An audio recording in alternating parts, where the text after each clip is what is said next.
Le climat extérieur, celui pour lequel nous nous réunissons aujourd'hui, était le reflet de notre climat intérieur.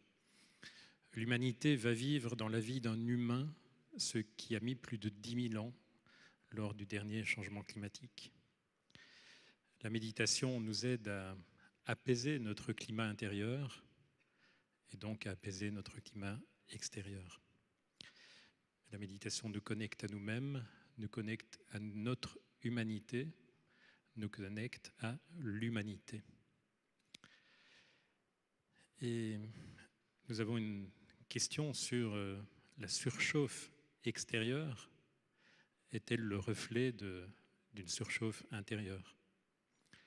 Je demande à Anna Michel de me rejoindre sur scène. Et à côté de la méditation, c'est un autre outil à partager dont on parlera notamment avec Patrick Vivray tout à l'heure, c'est celui de la fraternité. La fraternité, nous sommes des compagnons, nous avons à partager le pain. Et partager le pain, c'est partager aussi ses rêves, partager ses désirs, ses souhaits, partager ce qu'on a de plus cher, partager son amour, partager nos intuitions. Et nous avons toutes et tous un chef-d'œuvre à accomplir. Nous avons à nous reconnecter avec la tradition compagnonique. Et notre chef-d'œuvre, mais c'est le temple, la construction du temple de l'humanité. Notre chantier, c'est celui d'une humanité fraternelle. Et ce qui est extraordinaire dans ce chantier, c'est que nous y avons toutes et tous une place. Alain, bonjour. Bonjour. Tu nous as fait, on va partager le micro là. Tu nous as fait de l'amitié de prendre l'initiative d'organiser ces 24 heures de méditation pour la Terre. Alors, en ta qualité de président d'Homme de Parole, Terre du Ciel, et j'oublie toujours le troisième, excuse-moi, il faut que tu mettes artisan de paix, justement. Alain, raconte-nous comment cette initiative est venue et comment tu vois cette journée extraordinaire. D'abord, merci à vous d'être ici. Je pense que cette journée sera effectivement une journée extraordinaire et vraiment pleine de belles choses. En tout cas, vu l'enthousiasme de tous ceux qui ont participé à sa préparation, de tous ceux qui vont y participer, je sais que ce sera une très très belle journée. Alors, pourquoi avoir organisé cette journée, ces 24 heures de méditation pour la Terre? Je crois que c'est vraiment ce qui a été un peu expliqué, c'est le fait que dans un mois, la COP 21, avec 195 chefs d'État, avec 4000 négociateurs, 10 000 experts vont prendre des mesures pour le climat, pour essayer de sauver l'humanité, puisqu'on est sur une pente catastrophique. Et ils vont prendre des mesures, mais en ne prenant en compte que la dimension scientifique, que la dimension écologique, politique, économique, pour prendre leurs décisions. Et à mon avis, il manque une dimension la plus importante, qui est la dimension de cette sacralité de la Terre, que la Terre et toute la création sont sacrées. Ça devrait être la priorité pour réfléchir, et en fait, ça sera mis de côté. Alors, connaissant la force de la méditation, connaissant la force de la prière, de la pensée, eh bien l'intuition est venue, je dirais qu'elle est venue, c'est pas du tout une stratégie personnelle, c'est venu comme une évidence qu'il fallait mobiliser la planète entière, commencer à la mobiliser pour tenter d'influer sur ces décisions qui vont être prises. Et si on considère que la cause de tous les désordres de l'humanité, la seule cause qui bouleverse le monde dans le mauvais sens, c'est-à-dire les crashs boursiers, la famine, les guerres, etc., ça ne devient que d'une cause qui est l'absence de fraternité. Et que si on respectait la Terre, eh bien, je pense, si on respectait la création, que la fraternité, de fait, se mettrait en place. Alors aujourd'hui, on peut dire que cette journée, ces 24 heures de méditation, c'est déjà un grand succès, puisqu'il y a près de 3000 mouvements sur la planète qui se relient à nous. Donc aujourd'hui, on va ressentir cette énergie Il y a près de 100 pays qui sont reliés aussi à ces 24 heures par Internet, mais qui ont organisé des manifestations. Et je crois qu'on va ressentir cette formidable énergie pendant toute la journée. En tout cas, on aura l'occasion de se reparler dans les moments qui viennent. Alors, cette énergie se manifeste par les personnes présentes ici. Oui. Elle se manifeste aussi par un partenariat impressionnant qui s'est mobilisé pour soutenir ces 24 heures de méditation pour la Terre. Voilà, ce que je voulais dire, c'est ça. C'est qu'une fois le projet a été lancé, immédiatement, il y a eu une bienveillance, une écoute, un enthousiasme pour que cette opération réussisse. Le premier qui a tout de suite donné son accord, c'est le directeur du Grand Rex, Bruno Blancard, qui a été enthousiasmé par l'idée, qui a mis le Grand Rex à disposition. Il y a les musiciens, il y a tous les interprètes, tous les intervenants, toute l'équipe sans laquelle rien n'aurait pu se faire. Tout le monde est bénévole pour cette opération. Tous les musiciens, et toutes les célébrités que vous allez voir dans la journée, tout le monde est bénévole. Et tous les jours, on s'est aperçu que ça ne pouvait être qu'une œuvre totalement commune sans laquelle rien n'aurait pu se faire. Et aujourd'hui, je crois qu'on va ressentir cette fraternité qui a déjà existé depuis 3 mois, depuis le début de la préparation de cette journée, une immense fraternité qui s'est mise en place ici, mais aussi partout dans le monde. Donc, excuse-moi de parler de l'écologie, qui est l'organisation de la maison. Il faut qu'on parle un peu de l'argent du ménage, Alain, parce que tout le monde est bénévole, certes, mais cette journée représente un investissement. Il y a du matériel qui a dû être loué, il y a des dépenses qui ont été faites, et donc on a une journée qui représente un budget de l'ordre de 120 000 €, et c'est la raison pour laquelle chacun et chacune a été invité à contribuer. Et donc parce qu'il y a eu quelques commentaires sur Facebook en disant il n'y a pas besoin de payer pour méditer, on peut faire ça chez soi. Oui. C'est vrai, mais ici, en étant là et en contribuant de manière consciente à la couverture des coûts et de la prise de risque qui était faite par toi et par les organisations qui te soutiennent, c'est aussi une manière de mettre de l'énergie dans le système. Oui, alors c'est pas ce qu'on a demandé.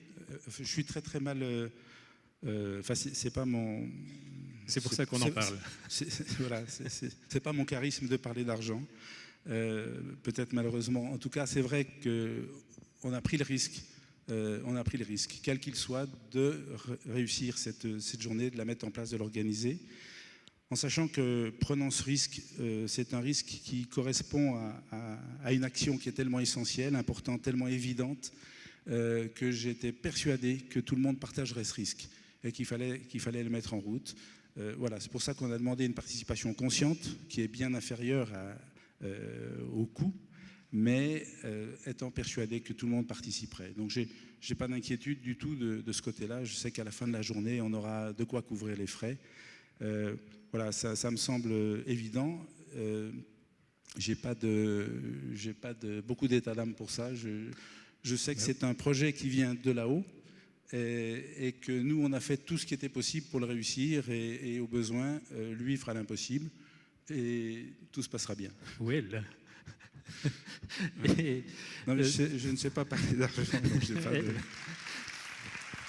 Et nous, donc simplement, et on en termine avec ça pour quelques heures, si des personnes souhaitent contribuer au-delà de la participation à cette journée, au travers des associations Artisans de Paix, Hommes de Parole et Terre du Ciel, il est possible de faire participer l'État au travers de la réduction fiscale. Voilà, qu'on sache bien on n'a pas demandé de prix d'entrée, on n'a pas vendu des places, on a demandé une participation, ce qui n'est pas du tout la même chose. Et effectivement, la prière, la méditation ne devrait pas être payante, mais les frais mais elle n'est pas payante, c'est une contribution. Voilà. On va en profiter pour dire bonjour aux personnes qui nous regardent sur YouTube. Good morning to all of you who are on YouTube today. So if you didn't hear the French, it's about this day, and it's about the energy that we need to make this day a success. And so if you go on YouTube, you have a button, Make a Donation, you click on it, and you can contribute, even if you are far away, to the success of this day by your contribution. Thank you very much. Alain, ne t'en va pas. Est-ce qu'on peut mettre la lumière dans la salle, s'il vous plaît, qu'on voit un peu mieux? Je propose que, par rapport à ce que tu nous as dit, qu'on pose 2 ou 3 questions aux personnes ici présentes pour voir qui est là. c'est important. Alors, par rapport à ce que tu as dit sur la confiance que l'on a dans l'issue de la COP 21, cette négociation climat qui aura lieu, sur une échelle de 1 à 4, donc 1 pas du tout, 4 tout à fait, je vais donner 1, 2, 3, 4, et je demande de lever la main quand vous êtes en lien avec ce niveau-là. Donc qui parmi vous est confiant, confiante dans ce qui va se passer à Paris dans un mois au niveau de la COP 21? Au niveau de 1, pas confiant, levez la main, et regardez autour de vous, hein, comme ça vous faites une idée aussi. 2, donc pas très confiant, mais 3, on bascule du côté ça pourrait réussir, et 4, qui est tout à fait confiant, mais qui est indécis. Bien, donc... Moi, je mets à 4. Tu mets à 4 Je mets à 4 parce que vous êtes là, parce qu'il y a des millions de personnes qui sont en train de méditer, de prier avec nous, et que certainement, ça va bouger quelque chose. Maintenant, il y a aussi des mouvements dans le monde entier. Il y a des mouvements à Paris pendant toute la COP21 qui vont être présents, qui vont agir, qui vont témoigner, qui vont réveiller. Et je crois que le plus important, c'est que tout le monde commence à prendre conscience que la Terre est vraiment sacrée et qu'on ne peut que la respecter, qu'on ne peut pas la traiter comme elle est aujourd'hui, qu'à partir de ce moment-là, cette conscience-là qui est en train vraiment de s'installer partout, elle nous donne tous les espoirs. En tout cas, je suis certain qu'il y aura des beaux résultats. Merci Alain. Un des soutiens qui était donné à cette organisation a été donné par Nicolas Hulot, qui ne peut pas être ici aujourd'hui parce qu'il voyage. Il a un déplacement de diplomatie climatique, si on peut dire, aujourd'hui en Chine. Voilà, Nicolas Hulot devait être ici. Il soutient le projet, il a communiqué auprès de tous ses fans, mais il s'était engagé à venir à condition qu'il soit en France, et en fait il est parti avec le président en Chine. Mais il nous a laissé une vidéo. Il a laissé une vidéo il nous a transmis une vidéo pour qu'il puisse s'excuser. Donc on va regarder cette vidéo de Nicolas Hulot. Et en espérant que cette COP21 reconnaîtra le rôle des citoyens. Savez-vous qu'aujourd'hui, dans le texte qui est sorti de Bonn il y a une semaine, le mot « citoyen » n'apparaît pas. Il y a encore du chemin. C'est toujours un peu délicat, même un peu gênant de s'adresser à une assemblée comme la vôtre par vidéo interposée, mais ne l'interprétez pas comme une espèce de distance, au contraire comme une proximité, mais vous n'êtes pas sans savoir que la France accueille cette année la conférence climat, il y a 196 pays. Il se trouve que je joue un rôle dans la diplomatie française et que plus l'échéance s'approche, plus nous identifions les pays avec lesquels nous ressentons une nécessité absolue de renforcer le dialogue. Donc au moment où vous vous réunissez, Dieu sait que j'aurais aimé être parmi vous, parce que ces moments où on se pose, ces moments où on s'élève, ces moments où on confronte, on rassemble nos idées, évidemment, sont essentiels dans un monde qui va toujours trop vite. Donc ces instants de pause et de réflexion me sont à moi aussi essentiels. Malheureusement, voilà, ça a coïncidé à un moment où moi j'avais des engagements à l'autre bout du monde, mais je suis ravi que cette initiative ait lieu. En tout cas, heureusement que par la technologie, qui parfois au moins est bénéfique, nous allons pouvoir nous relier dans nos pensées, dans nos réflexions et dans nos idées dans cette perspective-là. Tout ça part d'un constat en ce qui me concerne, c'est que la situation dans laquelle l'humanité est ne peut pas simplement s'accommoder d'un monde d'expertise. Il faut que la dimension éthique transcende l'expertise, qu'elle soit économique ou politique. Dit autrement, on traverse une crise économique, une crise écologique, une crise démocratique, et on pourrait énoncer, mais on traverse profondément une crise anthropologique, et au sein de laquelle il y a une profonde crise de sens. Ça n'est pas forcément perceptible, évident, par la plupart des interlocuteurs. Cette dimension-là paraît totalement hors sol. Elle ne sera pas prise en compte spontanément par nos élites politiques et encore moins par nos observateurs médiatiques. Et pas forcément d'ailleurs par la société civile, parce que dans un monde où la technologie est hypertrophiée, où la consommation apparaît comme une espèce de planche de salut. Tout ça est une dimension qui n'est pas prise en compte. Ma conviction profonde, mais évidemment, je ne suis pas le seul et on ne m'a pas attendu pour le savoir, sauf que je crains que si on ne prend pas son initiative, cette dimension-là soit laissée pour compte, c'est qu'il faut associer évidemment une réflexion dans l'urgence des outils techniques, politiques, institutionnels, juridiques. Il faut parallèlement, simultanément, conjointement, y associer une réflexion spirituelle, éthique. Et donc mobiliser, sensibiliser, accompagner, éclairer, valoriser tout ce qui peut y participer. Parce que quelque part, l'humanité a un rendez-vous critique avec elle-même, et que si elle contourne ce rendez-vous critique, nous ne ferons que déplacer ou reporter l'issue, fondamentalement. Et tout ça, ça ne se fera pas par des lois, ça ne se fera pas par des règlements, ça ne se fera pas par les codes d'expression qui dominent nos sociétés aujourd'hui. Ça se fera par un travail plus intime, de fond, avec un peu plus de hauteur, avec un peu plus d'épaisseur.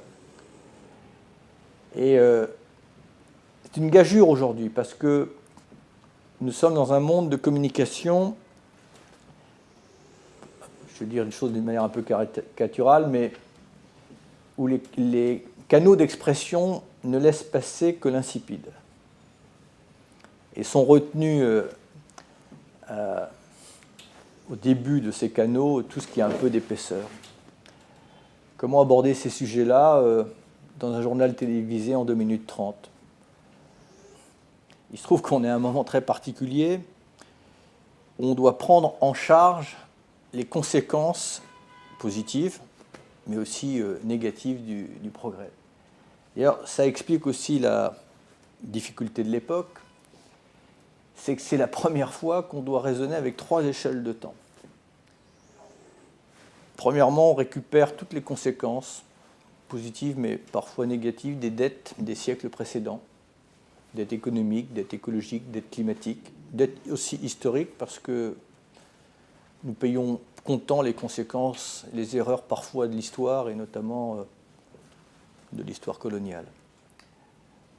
On doit raisonner avec le présent, parce qu'aujourd'hui, dans un monde qui communique avec une fulgurance, chacun est en mesure d'exprimer ses intérêts particuliers avec une certaine véhémence qui met une pression sur les pouvoirs en place. Et puis, un invité surprise dans nos sociétés, c'est le futur, le long terme.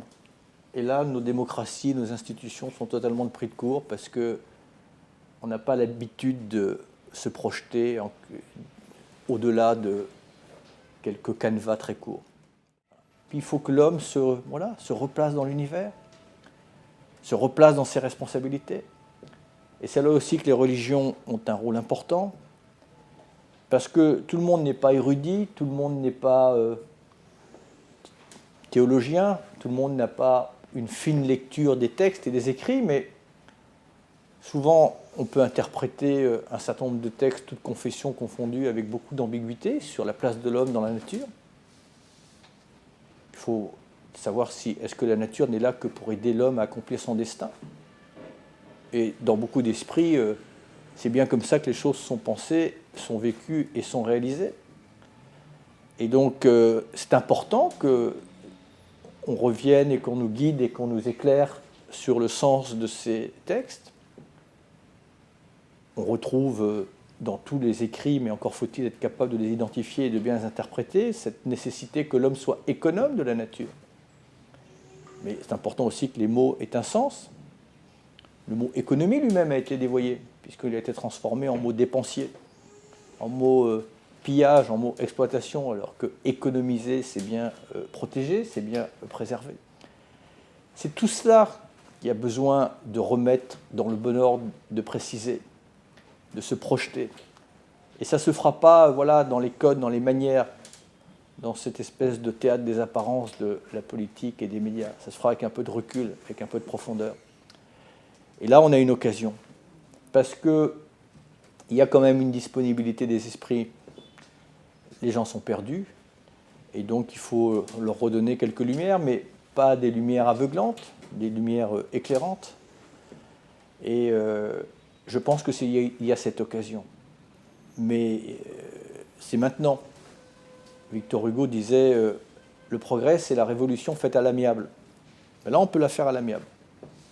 Mais on ne pourra pas la faire longtemps, l'amiable.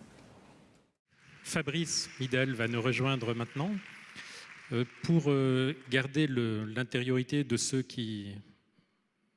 et de tout le monde, en fait, je vous propose, plutôt que d'applaudir, de faire les gestes des mains. Ça maintiendra le niveau d'énergie stable. Fabrice, bonjour. Bonjour. Merci d'être là.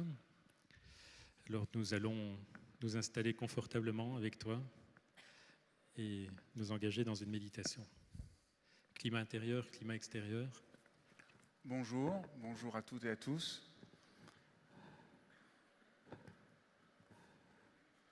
Quel rapport entre la Terre et la méditation et comment se repérer dans les divers types de méditation qu'il existe? Voilà un peu les deux questions que je vais essayer d'aborder. Je vous guiderai dans deux formes de pratique ce matin. Et comme j'ouvre un peu la journée, je vais essayer de montrer un peu les liens et le sens de la pratique. Peut-être qu'on pourrait commencer par la seconde question, mais au fond, qu'est-ce que la méditation? Comment se repérer dans les différentes formes de méditation? Le mot méditation vient de la racine med, M-E-D, qu'on retrouve dans médicaments, dans médecin et dans méduse. Et le mot, la racine, désigne un sens donc de prendre soin, mais d'attention. C'est vrai que la méduse, parce que la méduse capte votre attention, mais c'est prendre soin en tant que ça va développer un sens d'attention et de présence. Et il existe de nombreuses formes de méditation qui toutes visent à développer plus d'attention et de présence.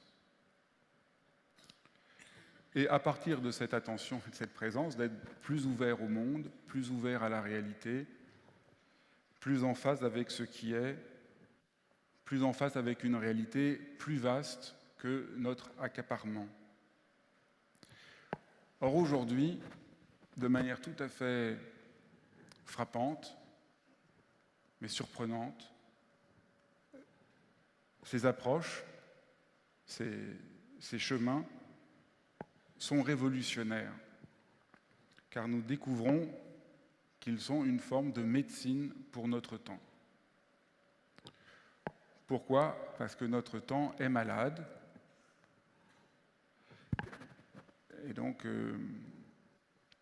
la méditation, les méditations, même si elles sont très anciennes, ont une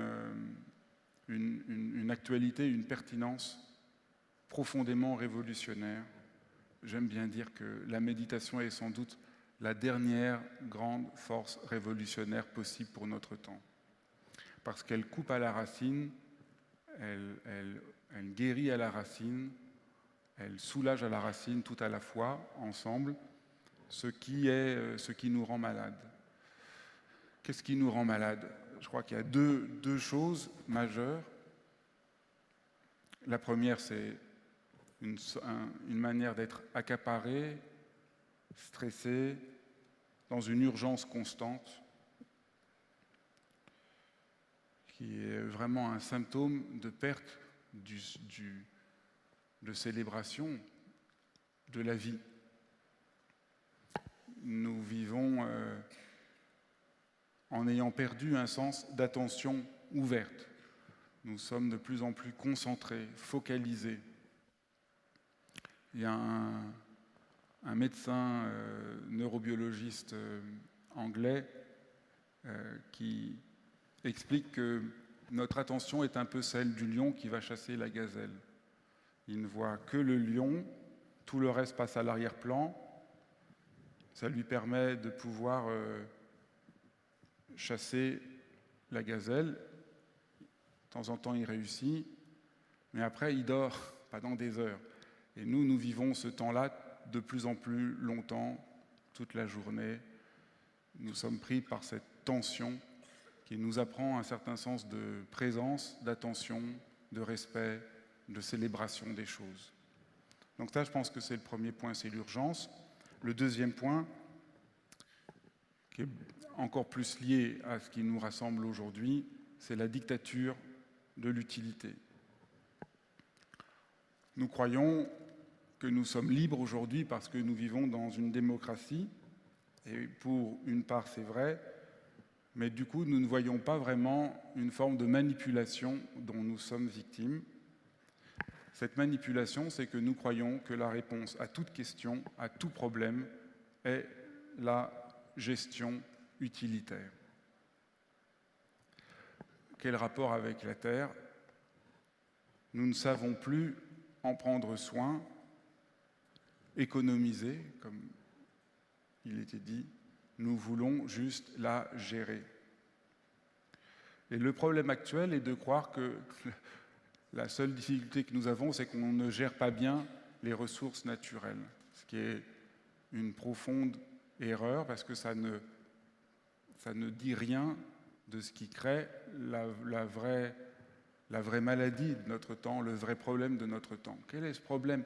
Peut-être pour le dire le plus simplement, vous voyez de l'eau, c'est une ressource qu'un barrage va permettre de saisir.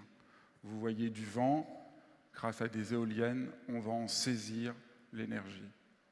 Nous voyons des êtres humains, ce sont des ressources, ce sont une forme de capital qu'on doit gérer au mieux pour en tirer le maximum. Qu'est-ce que sont les animaux? Ce sont des réserves de calories qu'on doit gérer au mieux, etc., etc., etc. Tout ça repose sur la légende. On croit que notre monde a liquidé les légendes, mais depuis qu'on est enfant, on nous apprend une légende, la légende du monde mort.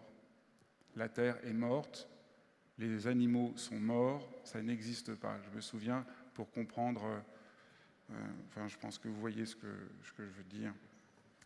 Et cette légende du monde mort, cette croyance que la seule réalité, c'est c'est cette dictature de l'utilité, nous ronge, mais aujourd'hui menace la Terre, notre survie, mais aussi notre existence.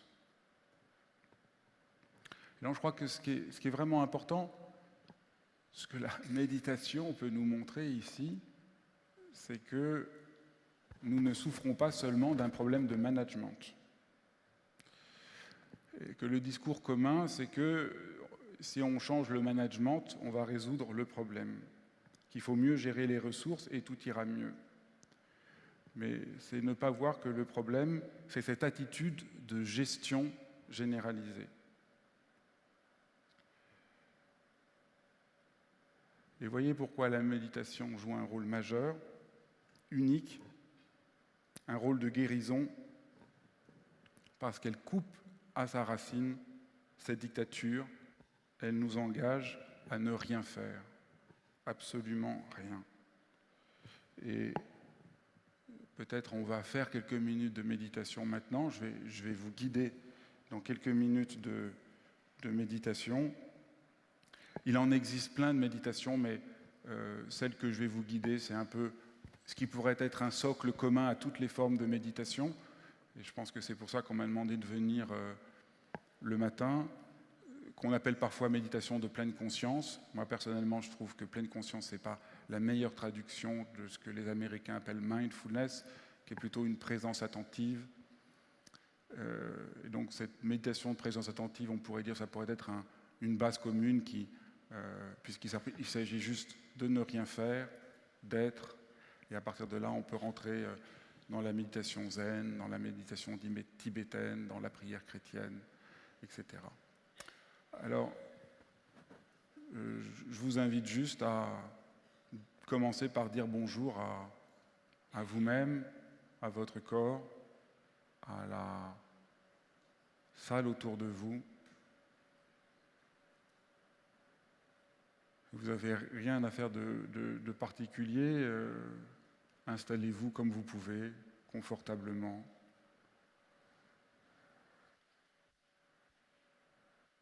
Et vous pouvez garder les yeux ouverts ou les fermer comme vous voulez.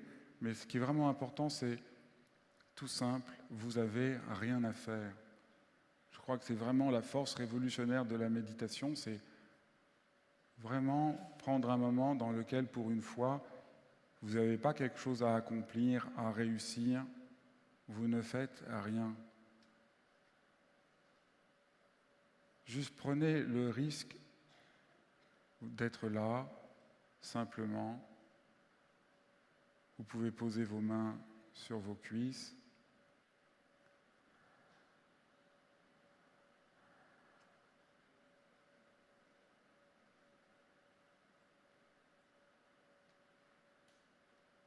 Et nous pouvons rester juste un tout petit peu en silence, en étant juste simplement tel que vous êtes, présent. Car vous remarquez que même si vous n'avez absolument rien à faire, vos perceptions sensorielles sont complètement ouvertes. Vous entendez ma voix.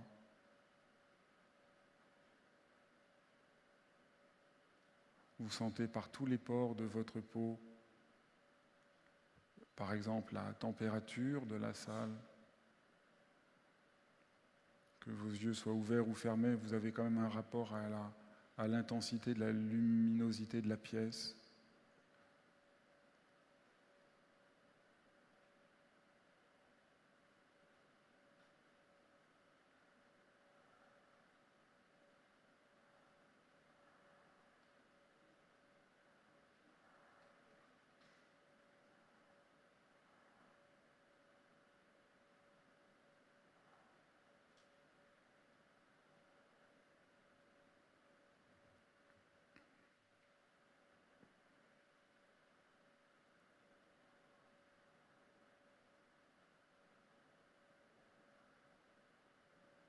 Vous êtes juste attentif à ce qui est, mais vraiment sans rien faire. L'attention est là absolument naturellement.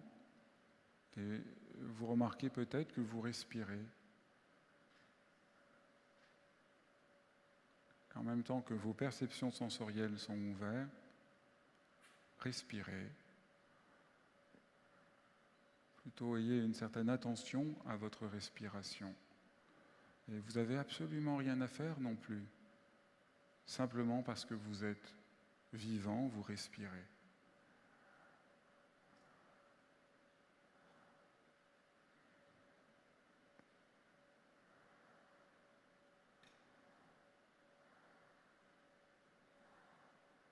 Inspire, puis expire, l'air sort, se dissout dans l'espace.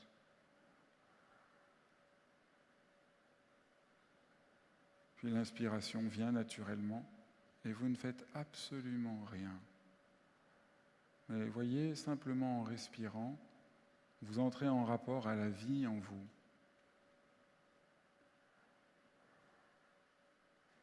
Vous êtes pleinement vivant. Vous laissez la vie œuvrer en vous. Et voyez, ne rien faire, ça nous laisse complètement ouverts et vivants. Peut-être vous avez des tensions dans le corps, quelque chose qui vous démange. Peut-être vous avez des émotions qui viennent. Peut-être vous pensez à plein de choses. Peut-être vous vous dites « mais j'y arrive pas », même s'il n'y a absolument rien à faire. Quoi que vous ressentiez, gêne physique, émotion, pensée, vous ne faites absolument rien, simplement vous remarquez ce qui se passe. Vous ne réagissez pas, vous prenez le temps d'entrer simplement en rapport à ce qui est, de dire bonjour à ce qui est.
Voilà, je vais vous dire quelques mots avant que nous fassions la seconde pratique.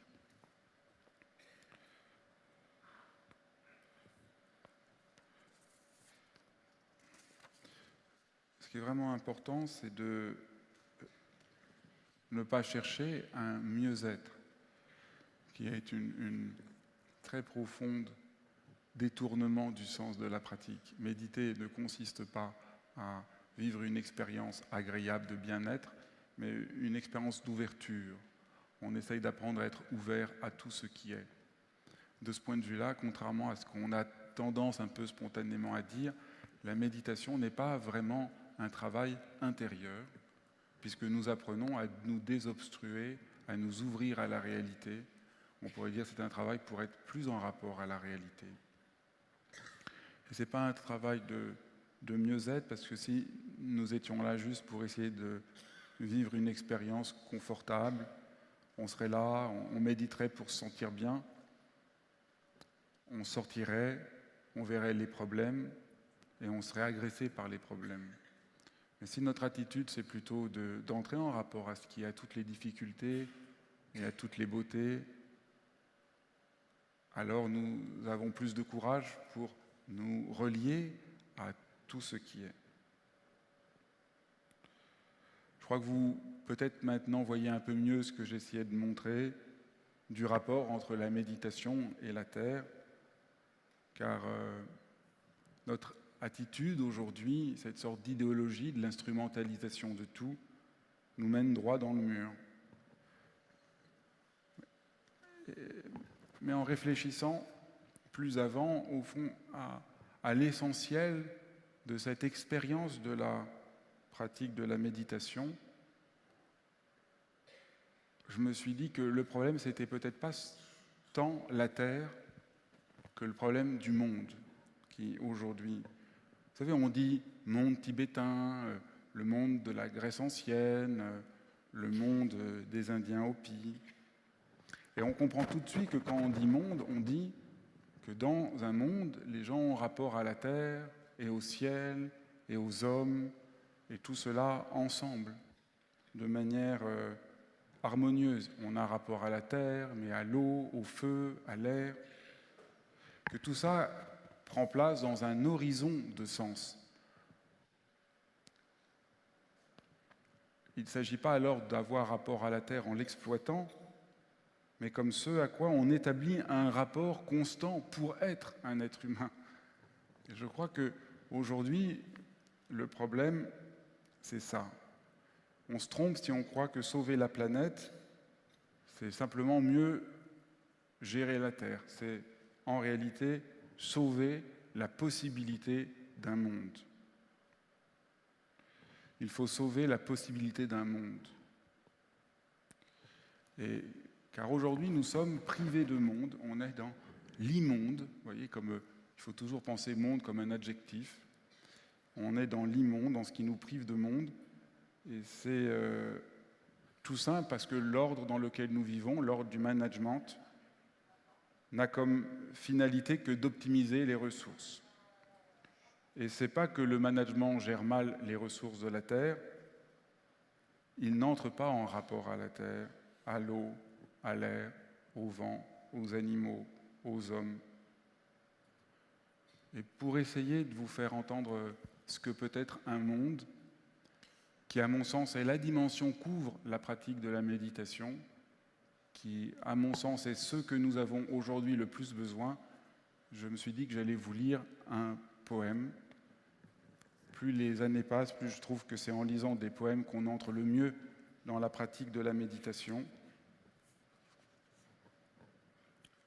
Et je vais vous lire un poème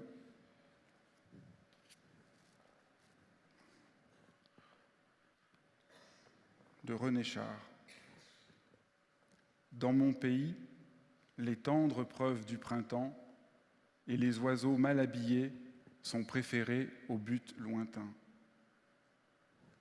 La vérité attend l'aurore à côté d'une bougie.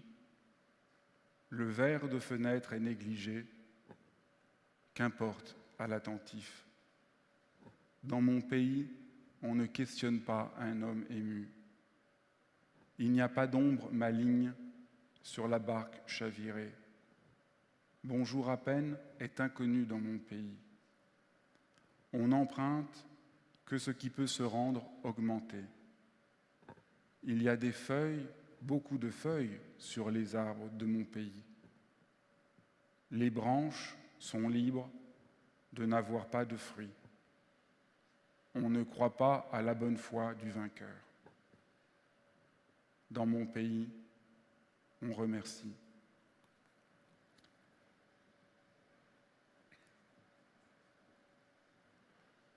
Vous voyez, ce poème fait entendre ce qu'est un monde. C'est ça qu'il appelle « dans mon pays ».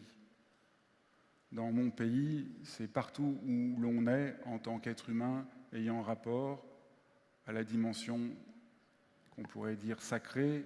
Sacré, ça veut dire, il faut entendre sacré comme dans l'expression, comme ce qui est sauf, comme ce qui est entier, comme ce qui est rassemblé, comme ce qui est harmonieux. Et ce qu'il nous faut retrouver, c'est un pays, là où nous sommes, un monde, si vous préférez. Dans le poème, René Char dit « Les oiseaux mal habillés sont préférés au but lointain », ce qui est une manière de parler de cette gratuité qui, en fait, est beaucoup plus soucieuse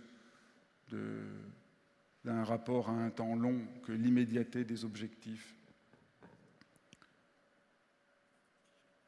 Il y a un autre poète que René Char, le poète Coleridge, qui raconte qu'une nuit, avec son jeune enfant, il est parti se promener et que l'enfant regardait la lune et s'émerveillait de la lune.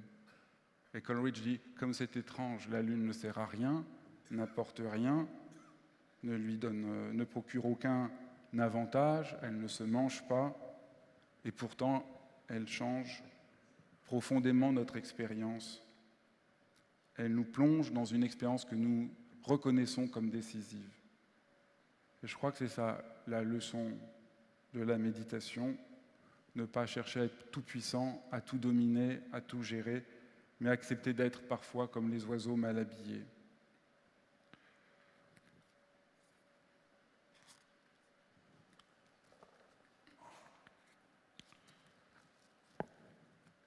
Et je crois que à partir de là, je peux vous guider dans la seconde pratique,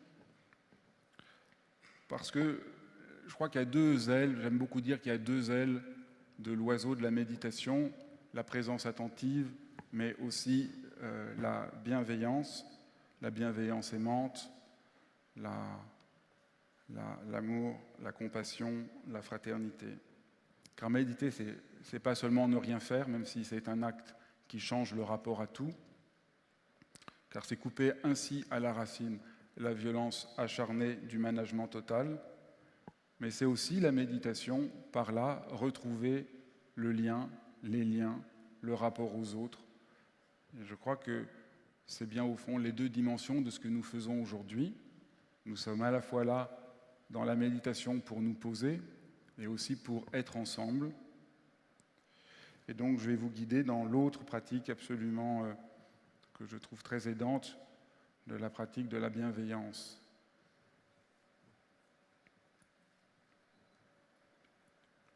On va faire comme nous avons fait il y a quelques minutes. Prenez le temps de vous asseoir, de trouver une posture qui est juste pour vous.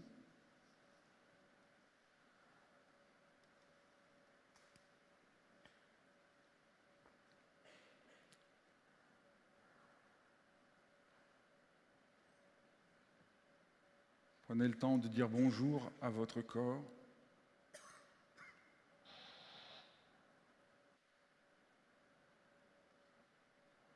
Parce qu'il faut vraiment s'incarner, prendre le temps d'être pleinement.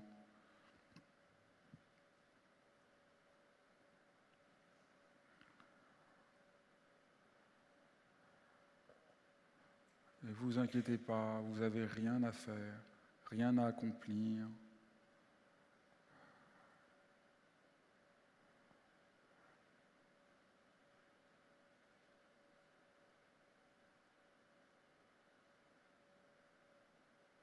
Peut-être toute la semaine, vous avez dû être particulièrement efficace, plus rapide. Mais vous pouvez prendre un moment juste pour être, ce qui est le sens véritable de toute éthique.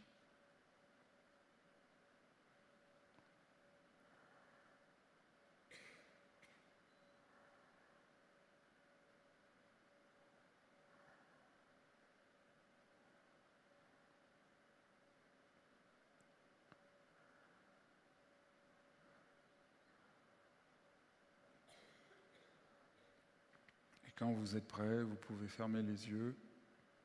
Dans cette pratique, c'est sans doute préférable de fermer les yeux et essayer de penser, d'évoquer quelqu'un qui vous est cher,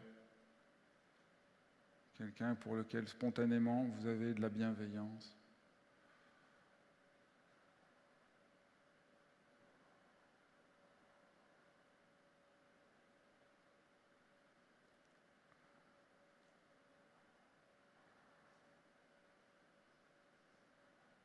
Pas forcément, je ne vous demande pas quelqu'un pour lequel vous avez un amour parfait, absolu, entier, mais juste quelqu'un pour lequel spontanément vous avez de la bienveillance et spontanément vous auriez envie qu'il ou elle soit pleinement heureux et connaisse vraiment la cause véritable du bonheur, soit vraiment posé dans ce qui donne vraiment le bonheur et la joie d'être.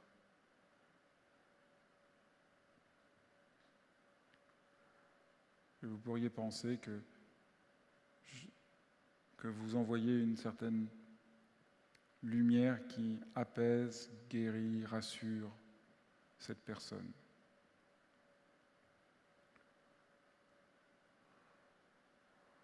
Et qu'en retour, elle vous sourit, en retour, elle est apaisée et vous sentez que ça lui fait du bien.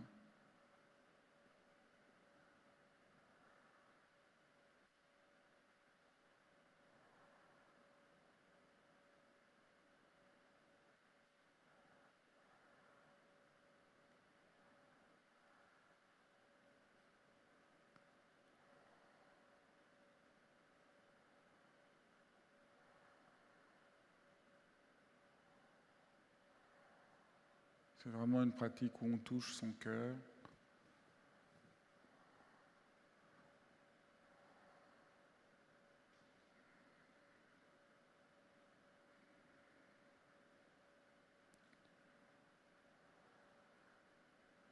Et l'idée, c'est de penser à quelqu'un qui vous est cher pour que ce soit le plus facile possible pour vous de toucher votre cœur, d'ouvrir votre cœur, de retrouver la terre du cœur.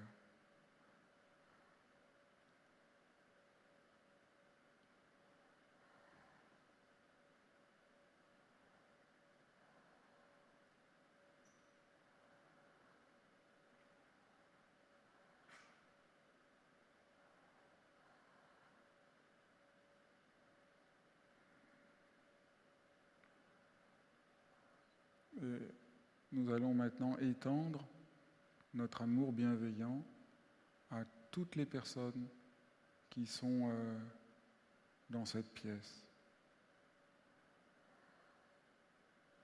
Puissent tous ceux qui sont venus ici être comme des frères et sœurs, puissent tous connaître le sens du bonheur et la cause du bonheur.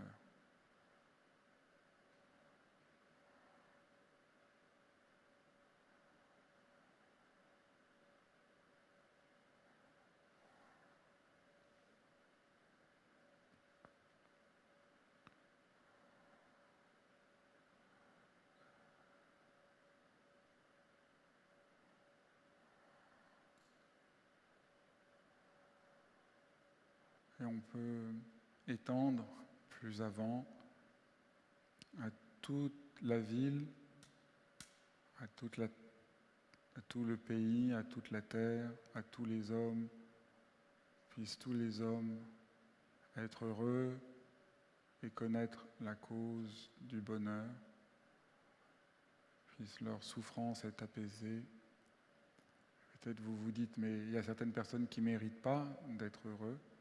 Mais pensez qu'on leur souhaite de connaître vraiment le bonheur et la cause véritable du bonheur, car ce qui induit les gens à faire du mal, à être aveuglés, c'est d'être vraiment loin de leur propre être. D'être même parfois déchaînés contre la simplicité de leur propre être. Et en les incluant dans notre pratique, nous visons à leur faire cesser leur violence. Et que cette bienveillance aimante soit un champ de guérison.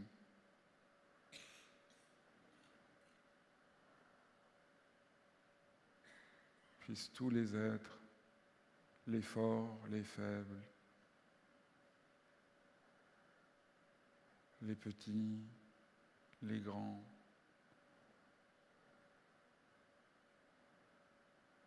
puis ceux qui souffrent et ceux qui ne souffrent pas, ceux qui sont joyeux et ceux qui ne le sont pas, être heureux aujourd'hui, être heureux dans ce monde.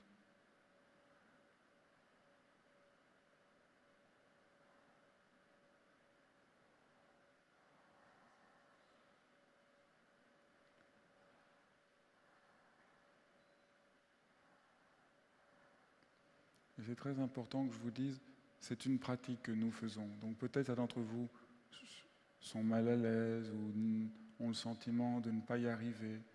Et toute la journée, vous allez être guidés dans des pratiques, certaines vont vous parler, d'autres pas. Mais il faut toujours se souvenir que ce sont des pratiques. Vous n'avez pas à vivre une expérience, vous avez à vous entraîner. Et donc là, ce matin, j'essaie de vous montrer comment on peut s'entraîner à redevenir présent et à couper à sa racine l'affairement du management. Et comment on peut entraîner notre cœur à être plus aimant.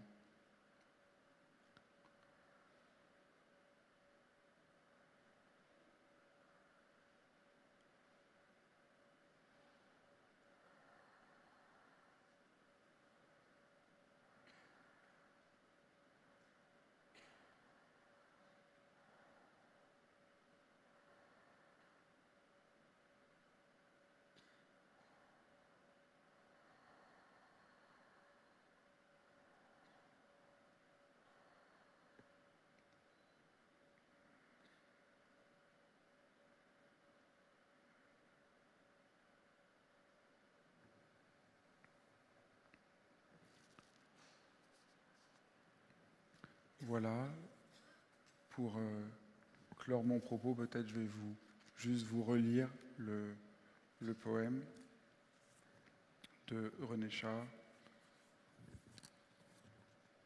qui peut-être résonnera un peu différemment après la pratique. Dans mon pays, les tendres preuves du printemps et les oiseaux mal habillés sont préférés au but lointain. La vérité attend l'aurore à côté d'une bougie. Le verre de fenêtre est négligé. Qu'importe à l'attentif. Dans mon pays, on ne questionne pas un homme ému. Il n'y a pas d'ombre maligne sur la barque chavirée. Bonjour à peine est inconnu dans mon pays. On n'emprunte que ce qui peut se rendre augmenté.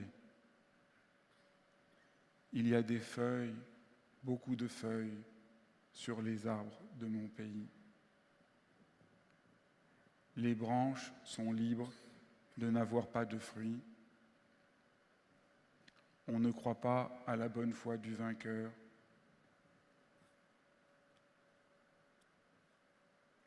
Dans mon pays, on remercie.